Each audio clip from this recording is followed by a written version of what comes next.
명절과 신앙인들, 이런 제목으로 함께 은혜를 나누고자 합니다. 명절마다 조상 제사 때문에 몸살을 앓는 가정들이 아직까지 있습니다.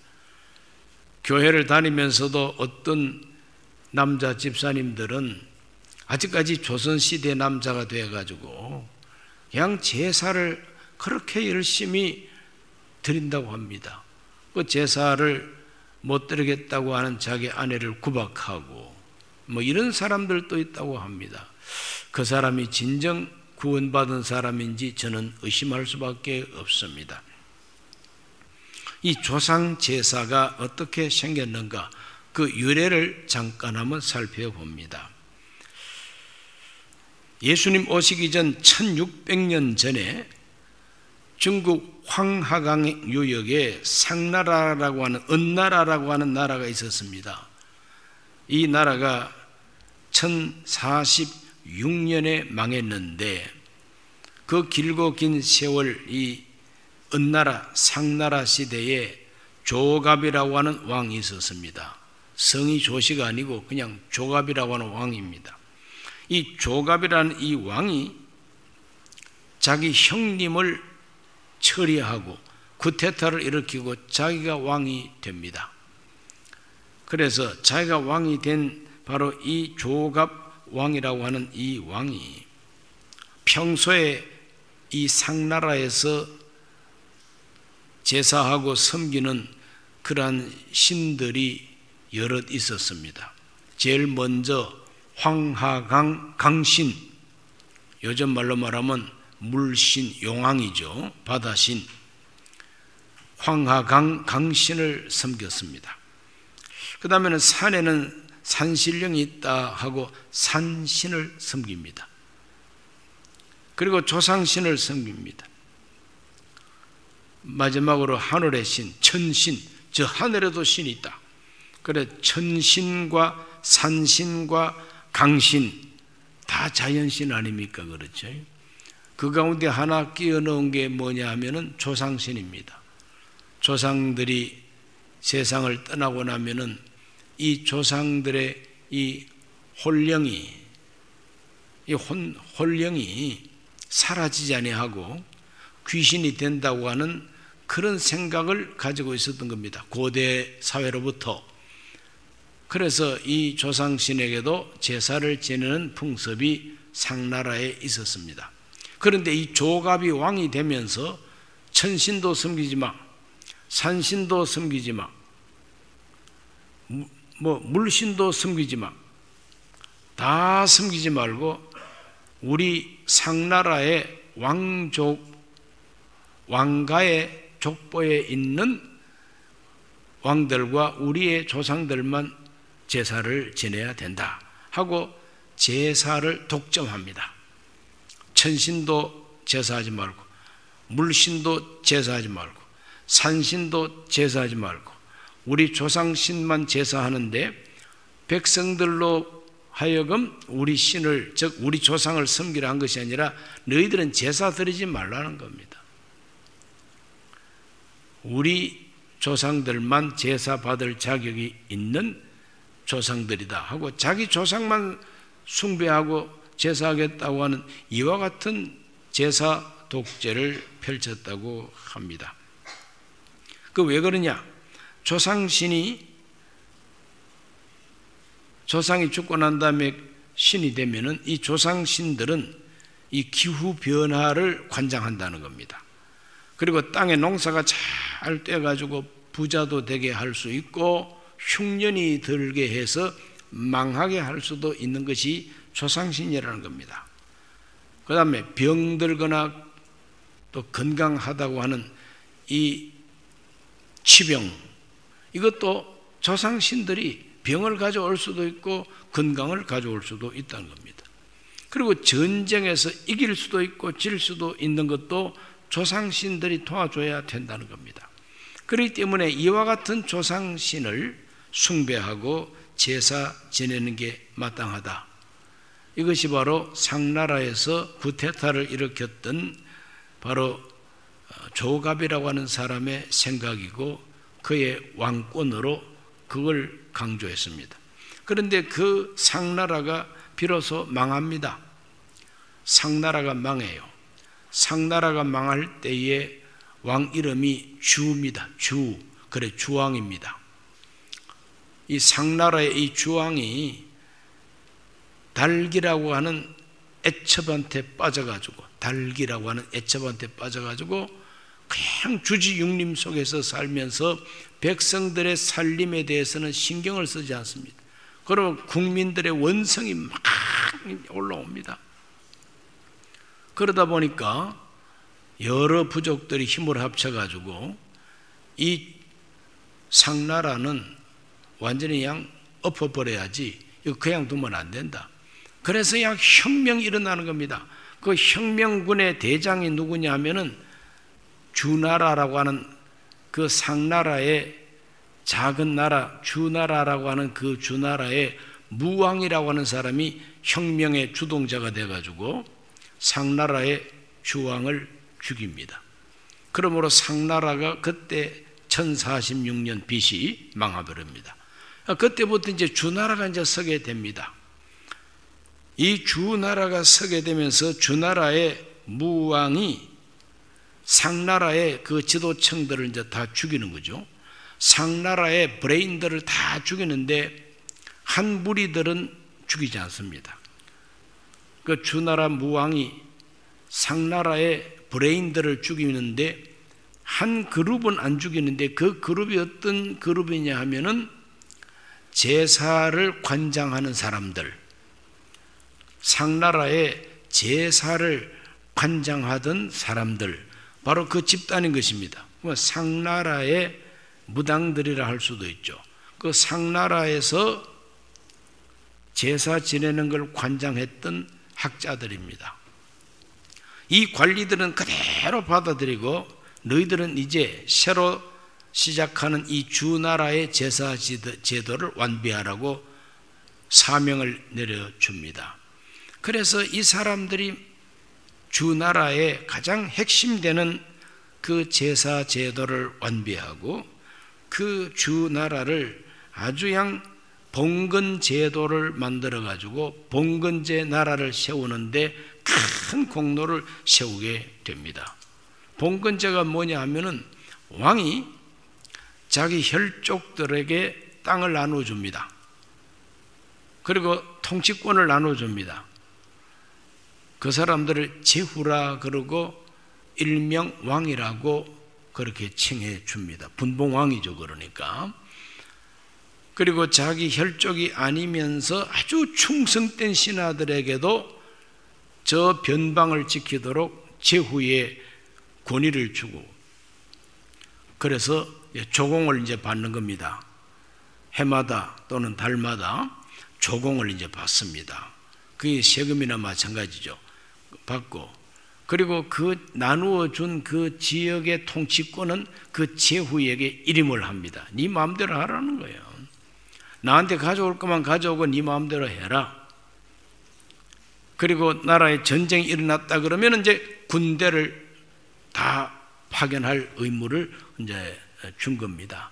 그래서 조세를 공납하고 세금 잘 바치고 전쟁이 일어났을 때 군대 조직해가지고 전쟁에 참여해서 잘 싸우면은 그 황제에게 인정받는 그와 같은 이제 왕이 되는 거죠. 그런데 주나라 왕은 황제라고 말하지 않습니다. 천자라고 말을 합니다. 천자.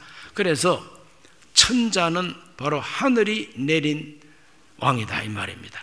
그래, 하늘이 내린 왕이다. 그래, 천자라 그럽니다. 천자. 이 천자가 지명해서 권세를 나누어 준 사람들을 왕이라 그러고, 그 왕 밑에 또 중간 그룹의 지도자들을 또 세웁니다. 경대부라 그럽니다. 그걸 경대부. 그리고 경대부 밑에 또 사 그룹이 있습니다. 이 사자가 바로 선비사자입니다. 이렇게 해서 4단계로 이렇게 봉신 제도를 만들고, 백성들은 무조건 그 권세 앞에 복종해야만 하지, 뭐 어떤 권세도 자유도 없는 것이죠. 그러므로 천자 밑에 왕이 있고 왕 밑에 대부들이 있고 대부들 밑에 사가 있습니다. 선비들이 있습니다. 이 사람들이 이제 이와 같은 계급 제도를 만들어 가지고 나라를 갖다가 다스려 나가니까 이 조직적인 정치 제도가 되는 것이죠. 그게 바로 주나라입니다.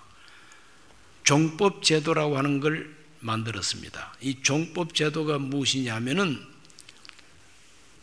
우리 대한민국의 족보에도 항렬이라고 하는 게 있지 않습니까? 항렬이 있습니다. 왕도 후계자 왕을 세울 때에 자기의 맏아들을 왕으로 세우는 것이 종법의 바로 질서인 것입니다. 맏아들을 왕으로 이제 세우는 그와 같은 종법 제도가 생겨서 그 모든 사람들이 이제 제사를 드리고 조상한테 제사를 드리는데 천자, 그러니까 이제 황제죠.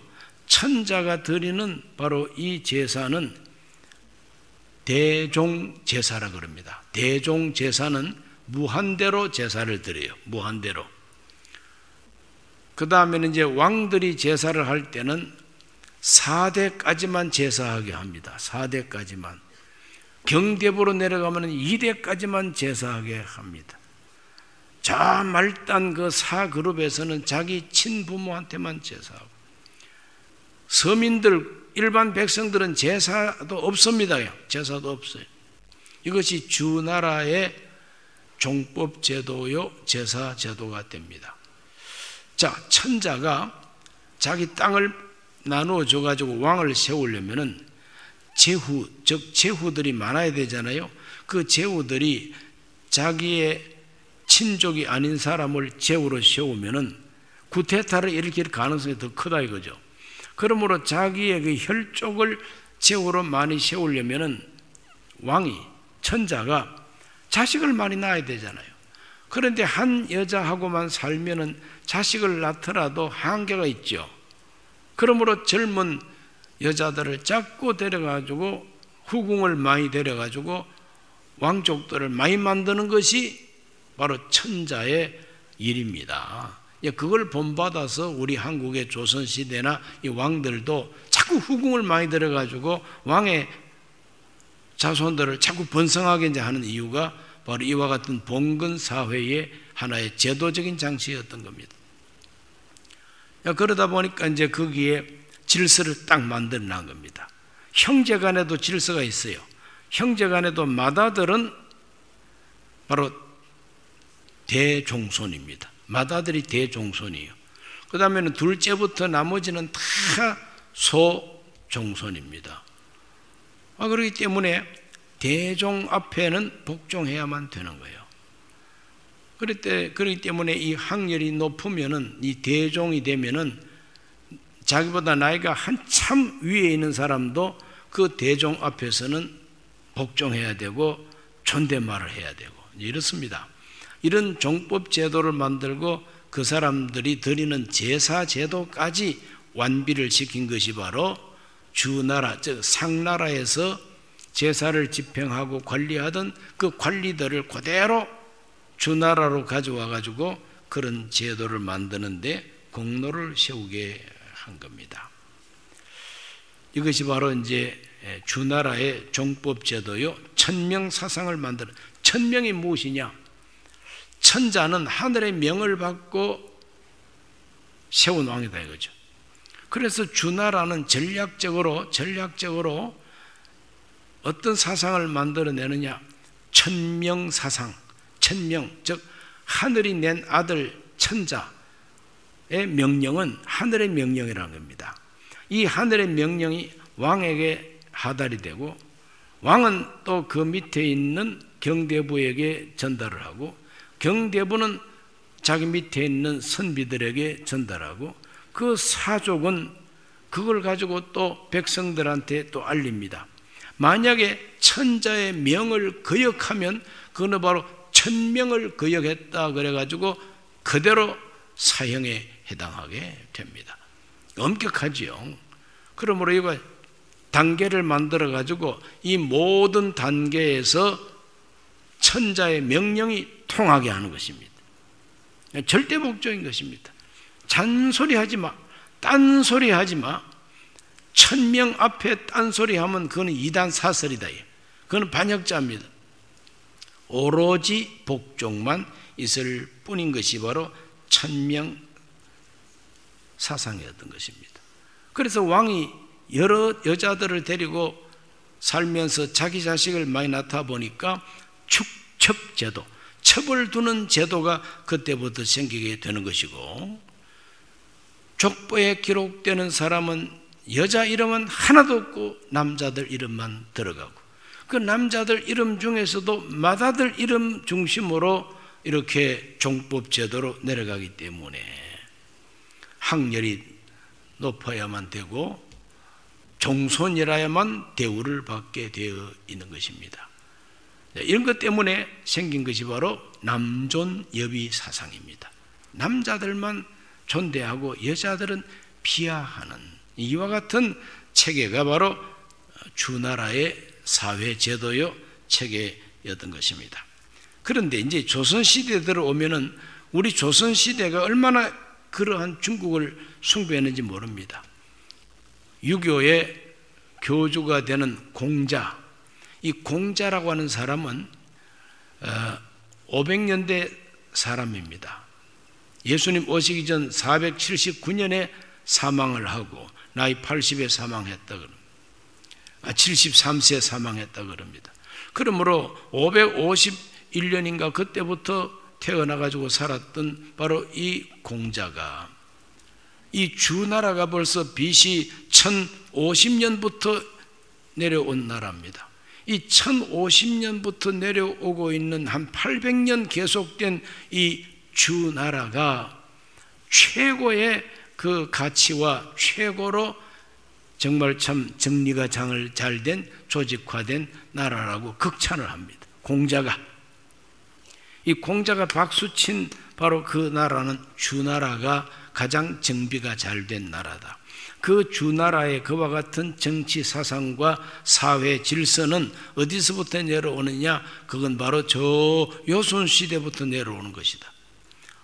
요나라, 순, 임금, 또 우임금, 삼항오제라고 하는 BC 2000년대 나라들입니다.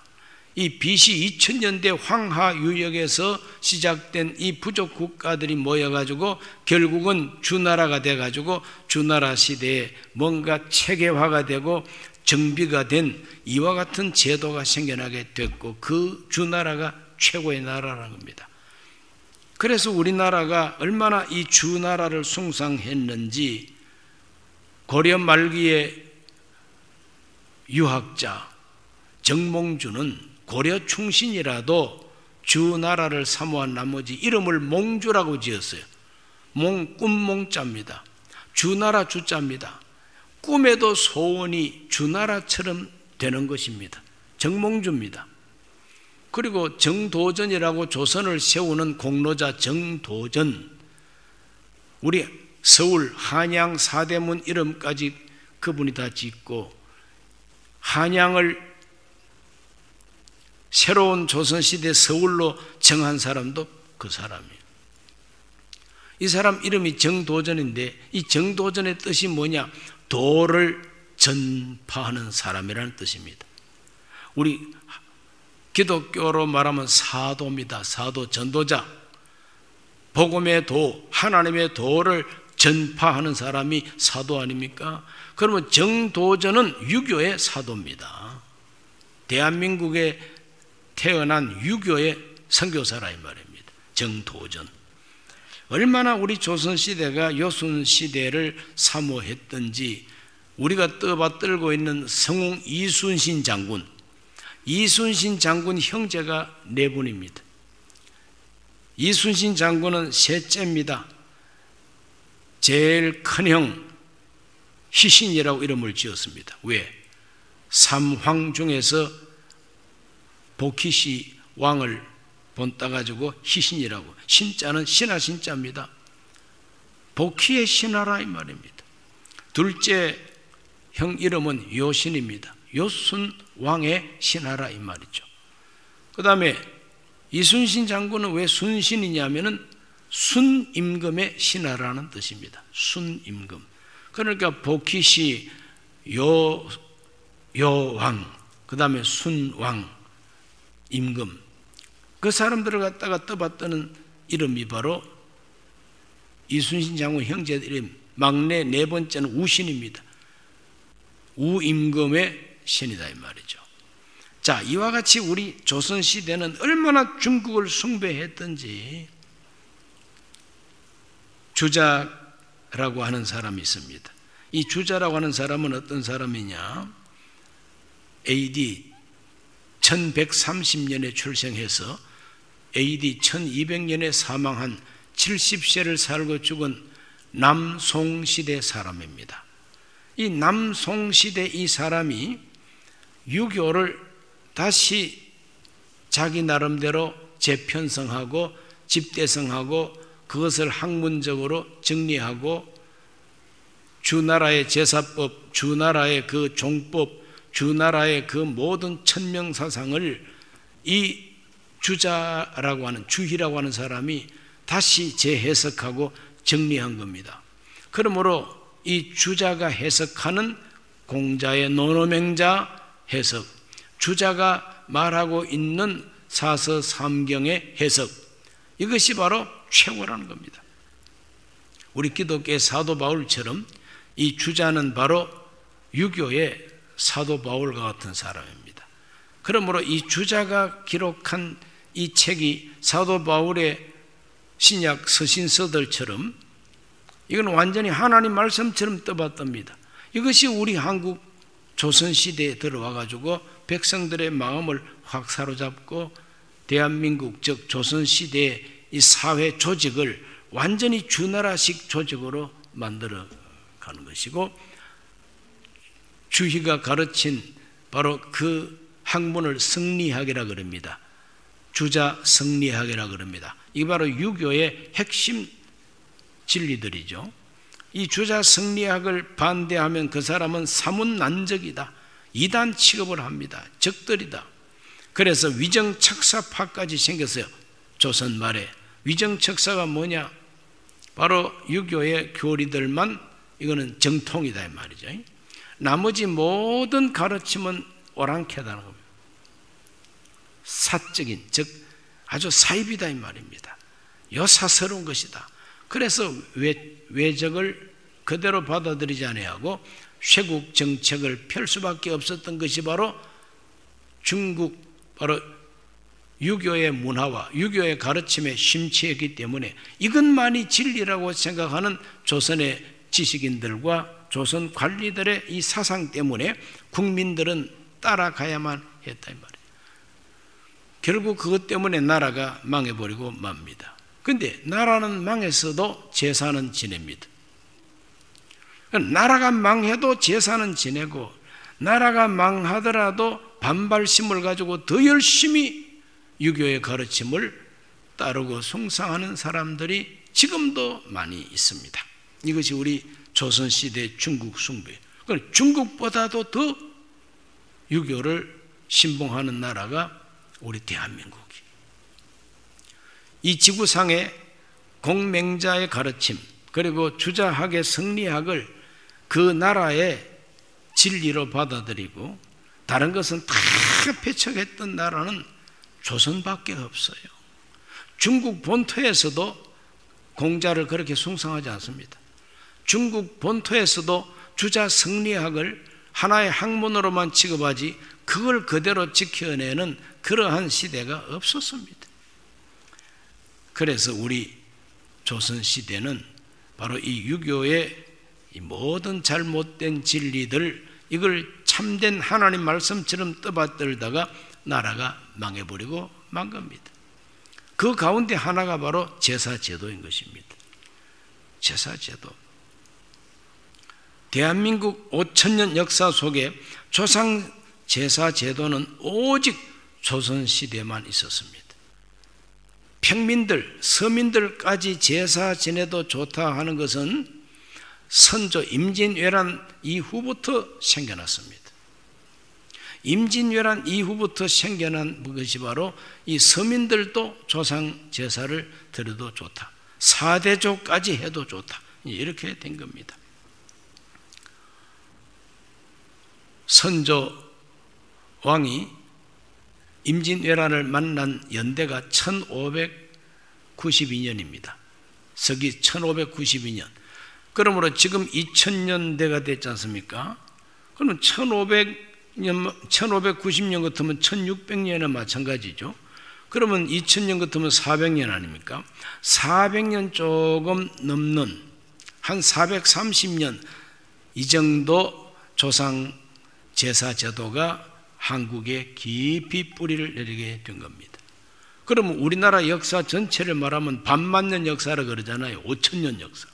5000년 역사의 10%도 안 되는 바로 이와 같은 500년 또는 400년 역사에 이 나라가 너무 주자성리하게 심취되어 있는 것이죠.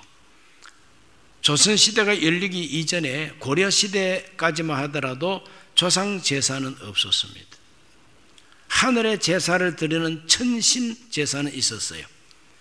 그래서 부여라고 하는 옛날 우리 고대 사회에 부여라고 하는 나라에는 영고가 있었고, 고구려에는 동맹이라고 하는 하늘에 드리는 제사가 있었고, 동예에는 무천이라고 하는 하늘제사, 삼한시대는 시월제, 상달에 드리는 시월제가 있었습니다. 이 모든 제사는 하늘에 올리는 제사입니다. 천신, 막연하지만 하늘에 신이 있다 이렇게 믿고 천신 제사를 드리는 문화가 있었습니다. 오직 조선에 들어와 가지고 불교에도 조상 제사가 없어요. 오직 유교에서만 바로 조상 제도가 있고 백성들을 얽어매기 위한 봉건 제도의 사회 구조였던 것입니다.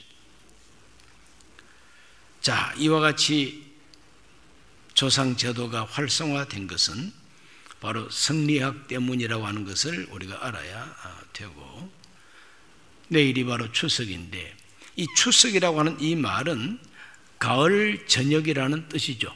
가을 추자 그리고 저녁 석자 아닙니까? 그러면 가을 저녁입니다. 가을 저녁이 추석이요. 중추절이라고 합니다. 이 중추가 뭐냐? 그건 바로 가을 추의 중이니까 한가운데 있는 가을이라고 하는 뜻이 바로 중추절이라고 하는 뜻입니다. 한가위라고 하는 말이 있습니다. 한자는 클 한자입니다. 크다는 말입니다. 한없이 이 말이 크다 이 말이죠. 가위가 뭐냐 하면은 원래가 가배라고 하는데 이 가배가 바로 가운데를 갖다가 가배라 그래서 가운데, 한가운데, 한가운데 같으면 가장 중심 그리고 큰 가운데라는 뜻입니다. 보름달이 휘황청 뜨니까 그 보름달 한가운데를 한가위라고 했던 것입니다. 자, 이것이 이제 추석의 유래가 되는 말인데, 이 추석은 언제부터 우리 일반 국민들에게 이렇게 알려지게 됐냐? 신라시대입니다. 그 신라시대에 6개 부락을 두 편으로 나누어 가지고 그래서 배짜기 시합을 열었어요. 배짜기 시합을 열어 가지고 많이 짠 데가 이기고 적게 짠 편이 이제 집니다. 진 편은 술을 빚고 떡을 하고 많은 음식을 장만해서 그 이긴 편을 대접하고 자기들도 먹고, 그러니까 축제 음식 내기죠. 이렇게 함으로써 부족 간의 화목을 도모하고 부족 간의 추수하기 바로 직전에 이렇게 부족이 서로 탄압을 해가지고 그의 농사를 잘 마무리하겠다고 하는 국민 축제였습니다. 추석은 이 조상 제도는 개입되지 않았습니다. 완전히 그냥 국민 축제로서 가족이 단합하고 그 나라가 서로 단합하기 위한 국민 축제가 추석이었을 겁니다. 중추절이었던 겁니다.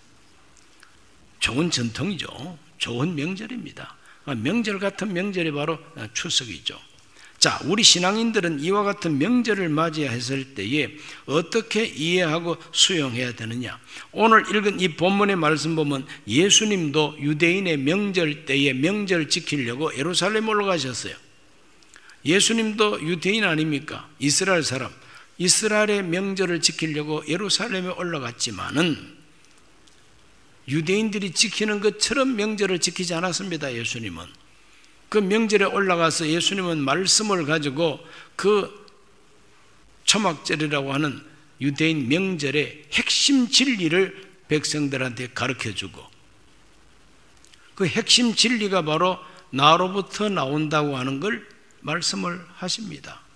그래서 명절 끝날 그 큰 날에 예수께서 서서 외쳐 이르시되 누구든지 목마르거든 내게로 와서 마시라. 나를 믿는 자는 성경의 이름과 같이 그 배에서 생수의 강이 흘러나리라 그랬어요.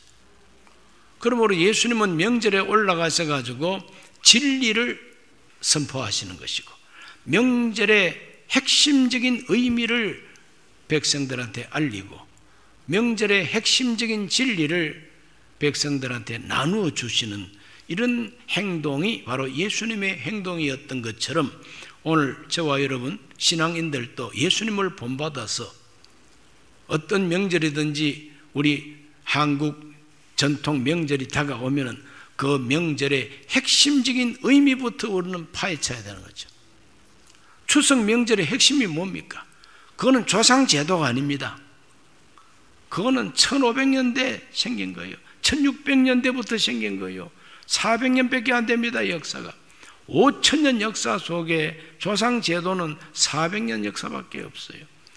추석 명절은 그보다 훨씬 이전에 AD 1000년도 되기 전 신라시대에 2000년 역사를 갖고 있는 것이 바로 신라시대 추석 명절의 전통이죠. 그 추석 명절의 핵심 요소는 뭐냐? 국민 단합입니다. 가족 단합입니다.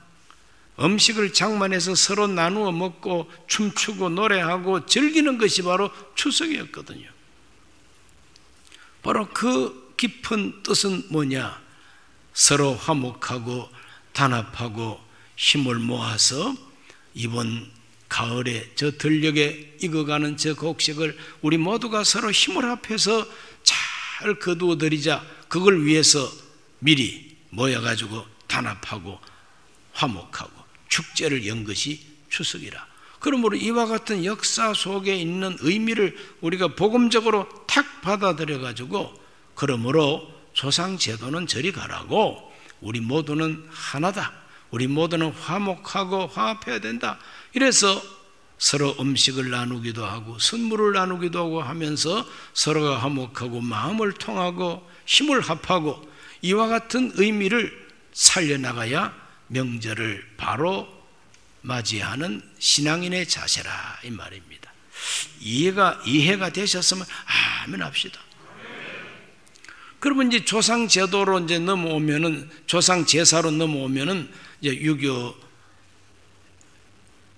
이념에 경도된 사람들, 또 조상 제사를 아주 좋게 생각하는 사람들은 그러면 기독교인들은 불효 막 심한 사람들 아니냐? 이렇게 이제 핀잔을 합니다.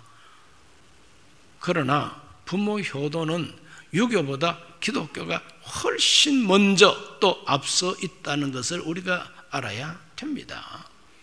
유교에서 언제부터 부모 공경을 그렇게 주장했느냐? 순임금이 효도를 다 했다고 그러죠. 자기 어머니가 일찍 별세하고 계모 밑에서 자랐어요. 계모가 데려온 아들이 있습니다. 계모가 낳은 자식이 있습니다. 배달은 형제죠. 자기 아버지가 자기를 죽이려고 하고 계모가 자기를 죽이려고 하더라도 자기 그 배달은 그 형제들을 돌아보고 해코지하지 않고, 부모가 나를 죽이려고 하더라도 자기가 그 환난을 스스로가 피하고 부모에게 죄를 돌리지 않았다. 이게 바로 순임금입니다. 그 순임금의 제자, 순임금의 신하라고 이순신이라고 이름을 지었단 말이죠. 그러므로 유교에서 강조하는 그 효도라고 하는 것은 바로 순임금을 본받자는 것입니다. 그러나 우리 기독교의 효도는 하나님의 명령입니다. 효에 대한 하나님의 말씀이 있습니다. 제일 먼저 부모를 공경하라 그럽니다. 출애굽기 20장 12절 읽어봅니다. 네 부모를 공경하라. 그리하면 네 하나님 야훼가 너에게 준 땅에서 너의 생명이 길리라 그랬어요. 둘째는 부모를 순종하라 그랬어요. 에베소 6장 1절입니다. 자녀들아 주 안에서 너희 부모에게 순종하라. 이것이 옳으니라 그랬어요. 부모에게 경외를 하라. 부모를 경외하라 그랬어요. 레위기서 19장 3절입니다. 너희 각 사람은 부모를 경외하고 나의 안식일을 지키라. 나는 너희 하나님 야훼니라 그랬어요. 부모를 경외하고 안식일 지키라 그랬어요. 그 다음에 효도를 배우게 하라고 사도 바울이 가르쳐 주었어요. 디모데전서 5장 4절입니다. 만일 어떤 과부에게 자녀나 손자들이 있거든 그들로 먼저 자기 집에서 효를 행하여 부모에게 보답하기를 배우게 하라. 이것이 하나님 앞에 받으실 만한 것이니라. 효도는 하나님 앞에 받으실 만한 것이다. 하나님 기뻐하는 일이라 이 말이죠. 그렇다고 해서 부모 공경과 부모 효도를 상체를 놓고 절하는 것이 효도냐? 그건 아니다 이거예요. 제사를 지내고 절하는 것은 공경 정도가 아니라 경배하는 것이죠. 예배하는 것 아닙니까? 오직 절하고 경배하는 것은 하나님만 받으셔야 된다는 것이 하나님의 엄격한 법입니다. 그러므로 우리 크리스찬들은 부모가 돌아가시고 난 다음에 상 차려놓고 살아 계신 것처럼 절한다고 생각하는 그 생각 버려야 됩니다. 돌아가시고 난 다음에는 이미 그 영혼의 운명은 하나님 안에서 결정나 있는 것입니다. 그러므로 우리가 살아 계신 것처럼 그분이 마치 내 인생의 행복과 부요와 건강을 책임져 주는 신인 줄로 생각하고 살아 계실 때는 효도 안 하다가 죽고 난 다음에 제사 잘 지내는 것이 바로 효도라고 생각하는 것은 아주 어리석은 생각이에요. 악한 생각일 수도 있습니다. 하나님은 효도를 강조하십니다. 신명기 27장 16절은 이렇게 말합니다. 그의 부모를 경홀히 여기는 자는 저주를 받을 것이라 할 것이요 모든 백성은 아멘할지니라. 경홀히 여긴다. 시시하게 여기고 가볍게 여기고 하찮게 여긴다 이 말이에요. 부모를 하찮게 시시하게 여기고 경홀히 여기는 자는 저주받는다 그랬어요. 출애굽기 21장 15절입니다. 자기 아버지나 어머니를 치는 자는 반드시 죽일지니라 그랬어요. 유교의 어느 경전에 이 정도의 효도가 강조되어 있습니까? 절대 없습니다. 성경에만 있습니다. 출애굽기 21장 17절 말씀, 자기 아버지나 어머니를 저주하는 자는 반드시 죽일지니라. 얼마나 무서운 명령입니까? 그러므로 하나님은 부모를 공경하고 순종하고 경외하고 자식들한테 가르치라 그랬어요. 이것이 하나님이 받으실 만한 것이다. 부모를 욕하고 때리고 경홀히 여기면 저주를 받고 죽인다는 겁니다. 이런 것들을 우리가 성경을 통해서 알고 부모 공경은 마땅한 줄 알고 명절이 되면 살아계신 부모에게 특히 잘하셔야 되는 거죠. 살아계신 부모에게 차려야 되는 것입니다. 그럼 돌아가신 부모, 돌아가신 조상들은 어떻게 할 것이냐? 하나님 앞에서 이미 그 운명이 결정났습니다. 우리 가족들, 살아있는 우리 가족들이 조상들 앞에 부끄럽지 않게 좋은 가정을 이루고 화목하게 살자. 그래서 함께 모여서 하나님 앞에 우리 가족, 우리 형제, 친지들이 다 하나님 앞에 복받고 살게 하여 주시옵소서. 예배를 드리고 하나님께 기도하고 죽은 조상들은 하나님께 온전히 맡기고 살아있는 부모, 살아있는 우리들이 하나님 앞에 행복하기를 기도하고 예배를 드려야 마땅하죠. 그러므로 오늘 우리들은 명절을 어떠한 태도로 맞이할 것인가 성경이 가르치는 이 말씀을 깊이 묵상하고 순종하게 되시기를 주의 이름으로 축원합니다. 기도합니다. 살아계신 아버지 하나님, 죽은 조상에 대한 제사를 너무 강조한 나머지 우상 숭배에 빠져 있습니다.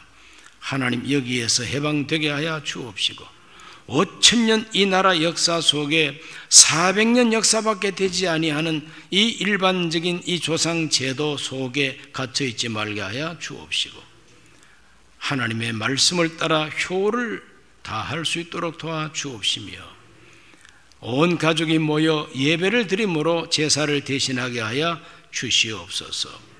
하나님, 그래서 우리 모두가 다 명절 때마다 화목하고 단합하고 하나 되게 해 주시옵소서. 예수님 이름으로 기도하옵나이다.